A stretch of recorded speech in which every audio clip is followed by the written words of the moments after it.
Hi hello सलाम नमस्ते and copy to all दोस्तों, मेरा नाम है निखिल और आप देख रहे हैं एडवोटेक निखिल।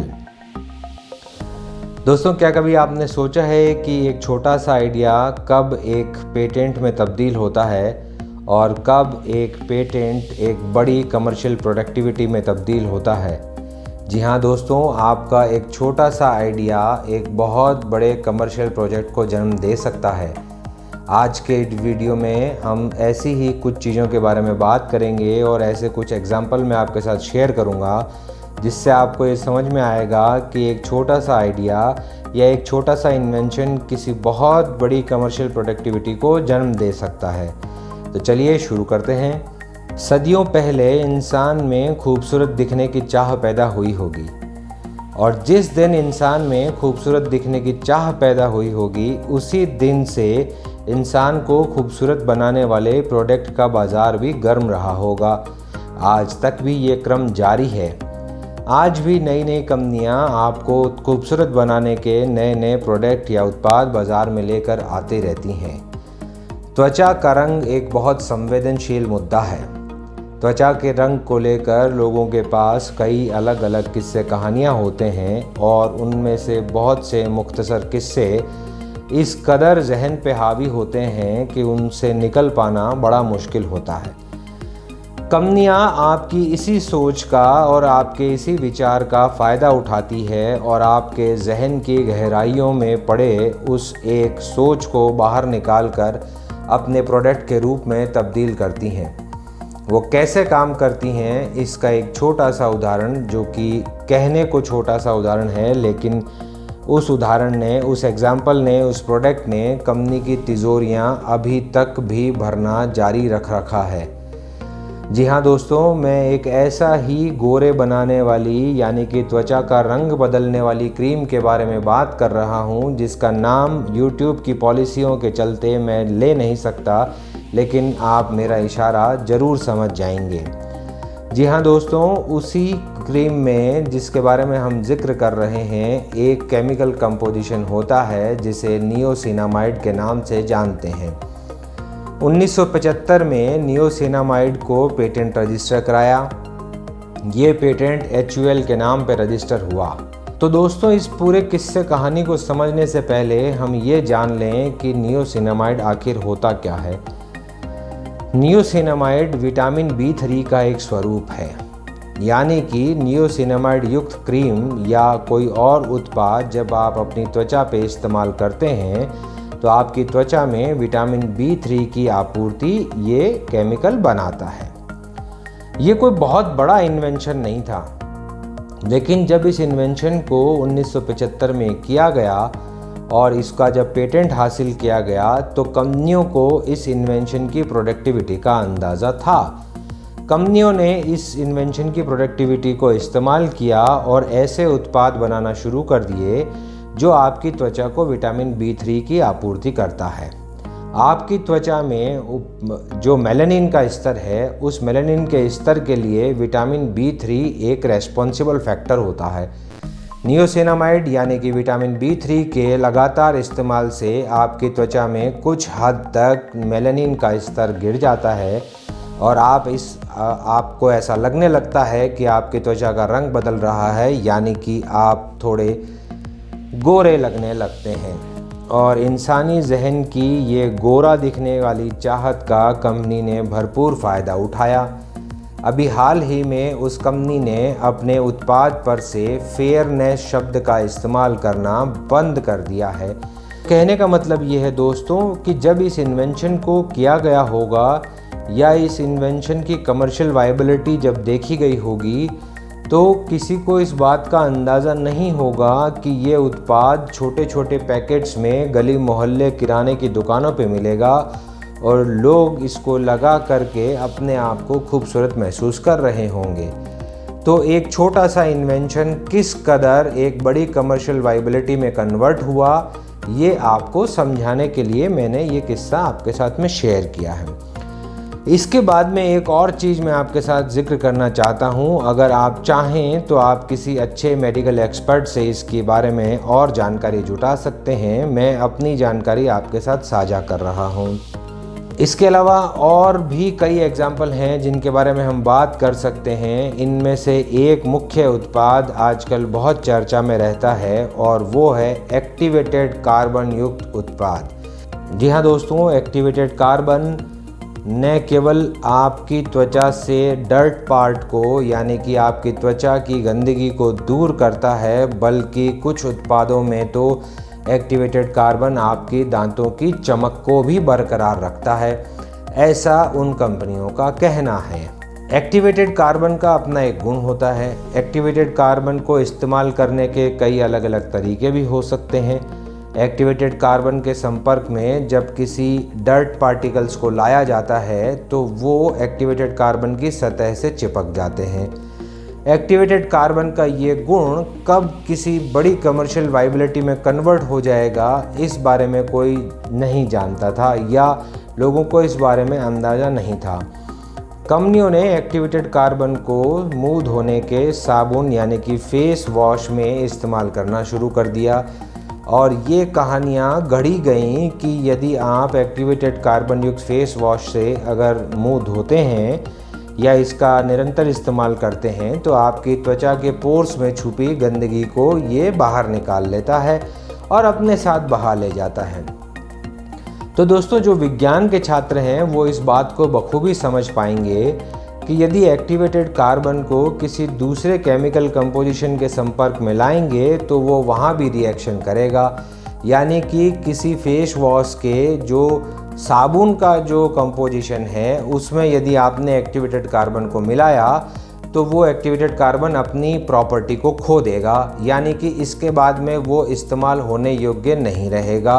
यानी कि अब एक्टिवेटेड कार्बन किसी भी डर्ट पार्टिकल्स को अपने साथ जोड़ने में सक्षम नहीं रहेगा।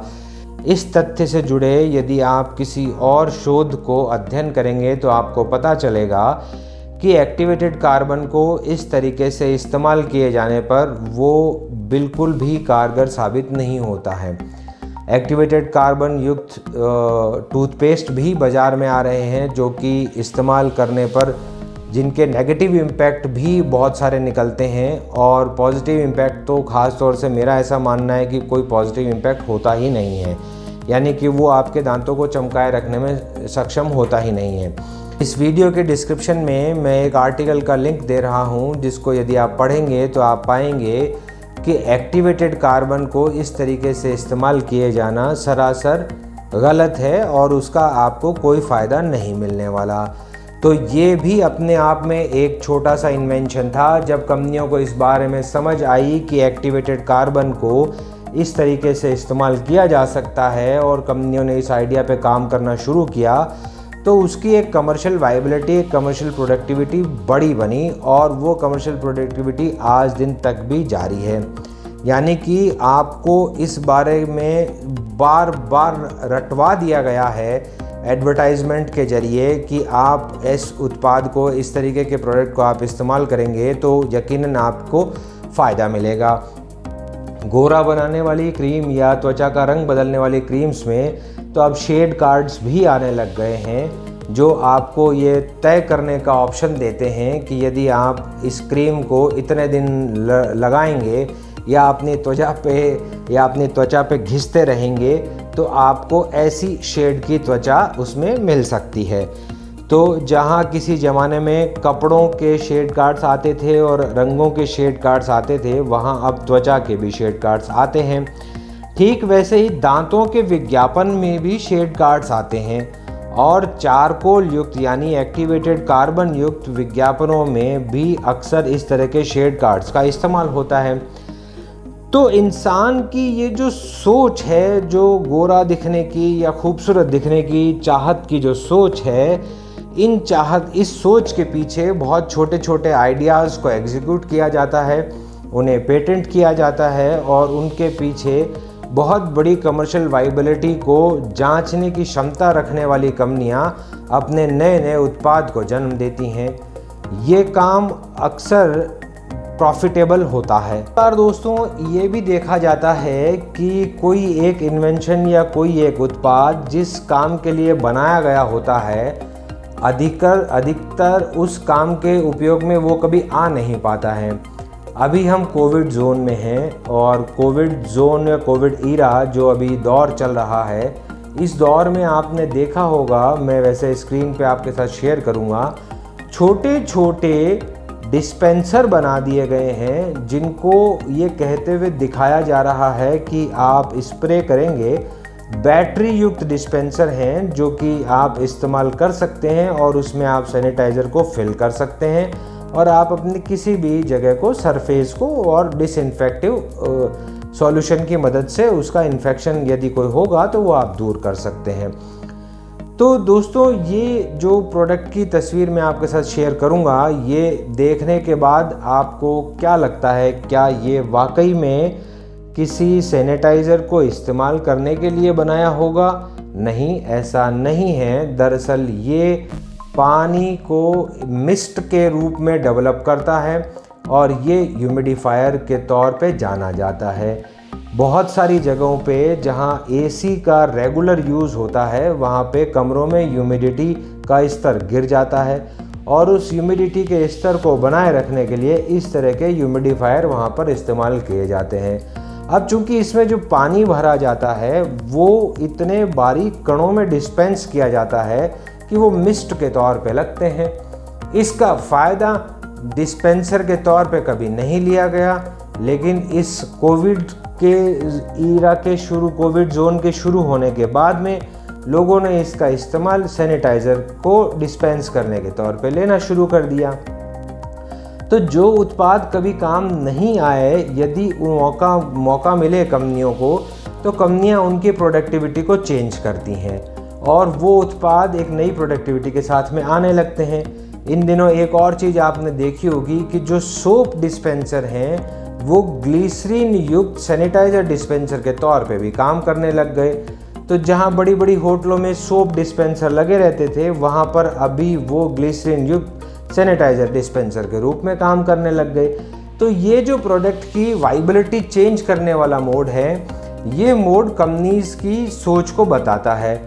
और ये जो छोटे छोटे इन्वेंशन हैं जिनको आप दरकिनार कर देते हैं, या आपके दिमाग में अगर ऐसा कोई आइडिया या आता भी है और आप ऐसे किसी इन्वेंशन को करते भी हैं, तो आपको इस बारे में समझ होनी चाहिए कि वो आइडिया या वो इन्वेंशन कब किसी एक बड़ी कमर्शियल वाइबिलिटी में चेंज हो जाएगा।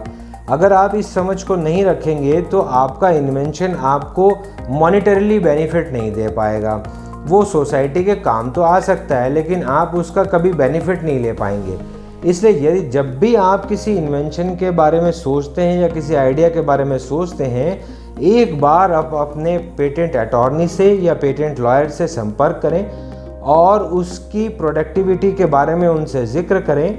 इस पर एक प्रॉपर एक्सरसाइज होनी चाहिए कि आप जिस आइडिया पे काम कर रहे हैं या जो प्रोडक्ट आप लेके आना चाहते हैं या जो इन्वेंशन आपने किया है, क्या वो इन्वेंशन वाकई में कमर्शियल वाइबिलिटी के अकॉर्डिंग काम कर पाएगा क्या। आज के वीडियो में मैंने आपको कुछ उदाहरण के जरिए ये समझाने का प्रयास किया है कि छोटे छोटे इन्वेंशन भी बड़ी कमर्शियल वाइबिलिटी को जन्म दे सकते हैं।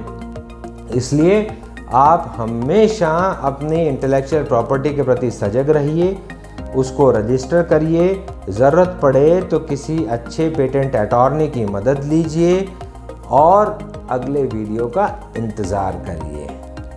तो दोस्तों, ये थी आज की मन की बात और अगले वीडियो के इंतज़ार में आप चैनल को सब्सक्राइब करना ना भूलें, क्योंकि आप जब वीडियोस को लाइक करते हैं, सब्सक्राइब करते हैं, तो मुझे उस चीज़ से प्रोत्साहन मिलता है और मुझे ऐसा फील आता है कि शायद जो बात मैं आपके साथ कर रहा हूँ वो आप तक प्रॉपर पहुँच रही है।